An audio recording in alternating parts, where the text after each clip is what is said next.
کوئی نہیں بچا. کہنے لگا میں نے تمہیں کہا تھا جس کی آنکھ چمکتی ہے قتل کرو, بلیاں بھی قتل کرو. ہو سکتا ہے کسی بلی نے منہ میں رکھ کے پھینکا ہو, کتے بھی مار دو, کبوتر بھی مار دو, ہر چمکتی والی آنکھ اس نے بند کر دی. یونان کے قریب ایک بستی کا رہنے والا سکندر عراق کے شہر بابل میں تھا. ملیریا بخار ہوا. کیا کہتے ہیں ہم, چند ٹکیوں کی مار ہے, دوائی کھا لو ٹھیک ہو جائے گا. ملیریا بخار ہوا. 32 سال, کچھ لوگوں نے کہا نہیں 2 مہینے کم 33 سال عمر ہو چکی تھی. تو سکندر اعظم زمین پہ بیٹھا ہے, ایڑیاں رگڑ رہا ہے. موت کا جھٹکا لگا, موت کا.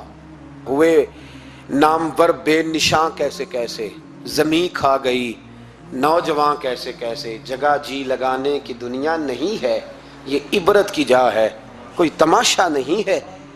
ایڑیاں رگڑ رہا ہے. 2 ہفتے کا سفر رہ گیا تھا, گھر پہنچ